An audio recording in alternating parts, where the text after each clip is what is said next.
Au nom du Père et du Fils et du Saint-Esprit. Amen. Les bénis de mon Père. Bonjour. Bienvenue à cette nouvelle journée de méditation où nous sommes jeudi dans l'octave de Pâques. Les bénis de mon Père.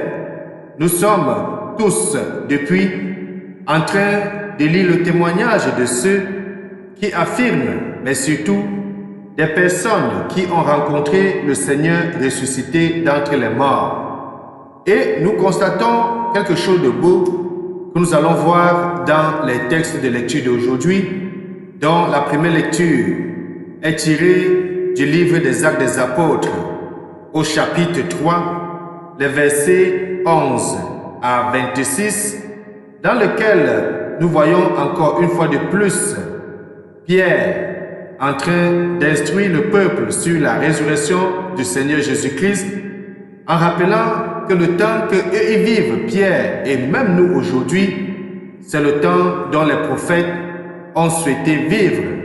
Vivre un temps de grâce, vivre un temps de communion avec Dieu et avec son Fils à travers l'Esprit Saint.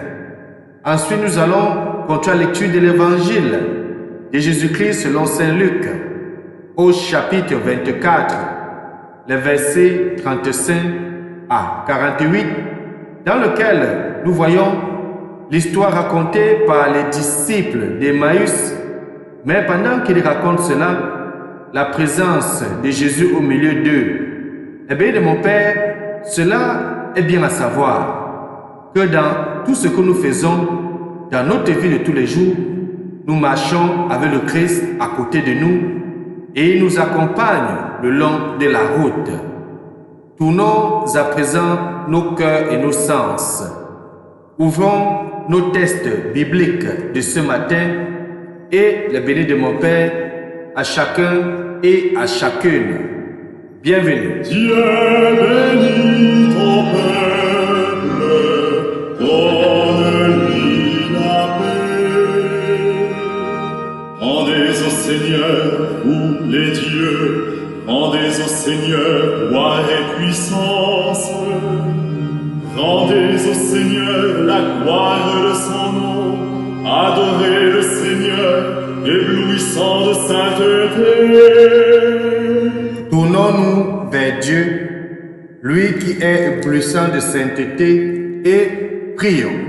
Dieu qui a uni tant de peuples divers dans la même confession de ton nom, accorde à tous les baptisés d'avoir au cœur la même foi et dans la vie le même amour.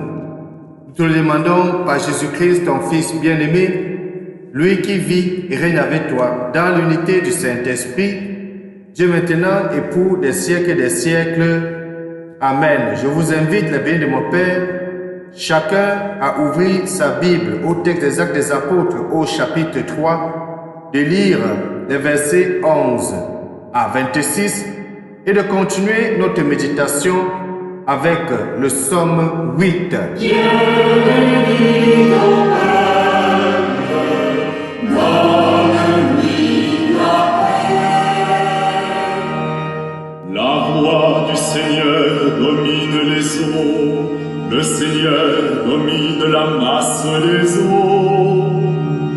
Voix du Seigneur dans sa force, voix du Seigneur qui éblouit. Évangile de Jésus-Christ selon Saint Luc, au chapitre 24, les versets 35 à 48. En ce temps-là, les disciples qui rentraient d'Emmaüs racontaient aux 11 apôtres et à leurs compagnons ce qui s'était passé sur la route et comment le Seigneur s'était fait reconnaître par eux à la fraction du pain. Comme ils en parlaient encore, lui-même fut présent au milieu d'eux et leur dit « La paix soit avec vous ». Saisis de frayeur et de crainte, ils croyaient voir un esprit. Jésus leur dit « Pourquoi êtes-vous bouleversés ? Et pourquoi ces pensées qui surgissent dans votre cœur? Voyez mes mains et mes pieds, c'est bien moi. Touchez-moi. Regardez. Un esprit n'a pas de chair ni d'os, comme vous constatez que j'en ai. Après cette parole, il leur montra ses mains et ses pieds. Dans leur joie, ils n'osaient pas encore y croire et restaient saisis d'étonnement. Jésus leur dit, « Avez-vous ici quelque chose à manger ?» Ils lui présentèrent une part de poisson grillé qu'il prit et mangea devant eux.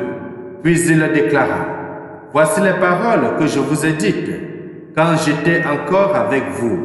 Il faut que s'accomplisse tout ce qui a été écrit à mon sujet dans la loi de Moïse, les prophètes et les psaumes. » Alors il ouvrit leur intelligence à la compréhension des Écritures.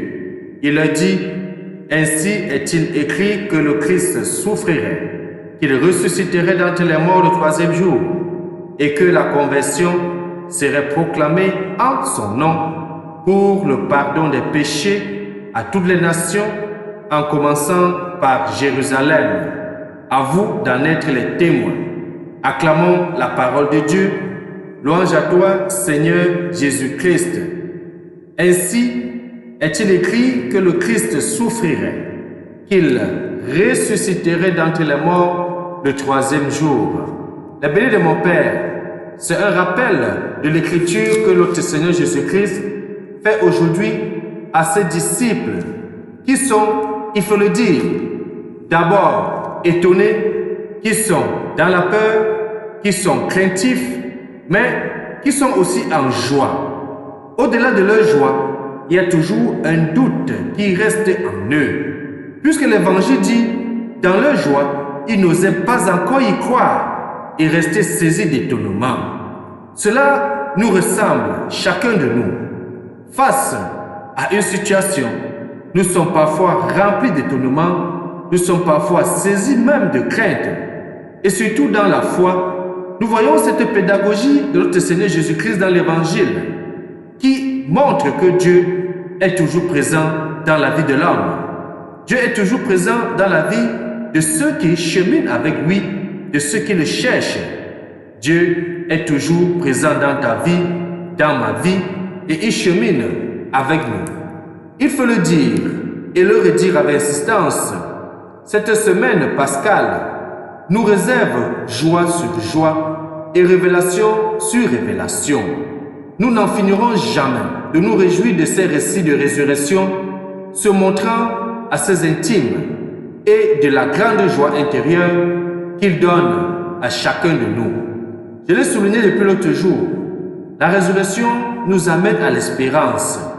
La résurrection nous montre que chacun de nous, nous sommes faits non seulement à l'image et à la ressemblance de Dieu, mais nous sommes appelés à vivre éternellement dans son amour. Cela est beau et intéressant à le garder. Avec la concision des grands chroniqueurs, Saint Luc que nous avons d'écouter, note simplement, ils en parlaient encore et il était en personne au milieu d'eux. C'est ça, Dieu est toujours au milieu de nous. Avec les yeux des apôtres, et comme eux bouche bée, nous voyons en pensée les mains trouées du Sauveur et son côté ouvert qui laisse deviner les battements de son cœur, ce cœur qui est rempli d'amour pour chacun de nous, ce cœur qui est rempli d'amour pour toi, pour moi et pour l'humanité. Nous l'entendons, car nous le lisons dans la parole du livre. Notre dire que Jésus a os et chair, tout comme nous, et grand appétit de poisson grillé, encore que ce soit inutile à son corps glorieux. Cette pensée qui, à travers les siècles, mais il faut le dire, le temps n'est rien en ce domaine. Le ressuscité nous justant comme il le fit des apôtres. Le béni de mon Père, il est important, une fois de plus, et plus que jamais aujourd'hui, de savoir nous tourner et de voir le visage de Christ qui est au milieu de nous. De cela, nous sommes des témoins, comme le furent les apôtres, témoins de l'inexplicable mais réel événement qui exprime tout l'amour de notre Dieu, tout l'amour de notre Créateur pour chacun de nous. Porteur d'une espérance dont nous sentons bien que peu de gens le croiront, mais qui n'en est pas moins réel.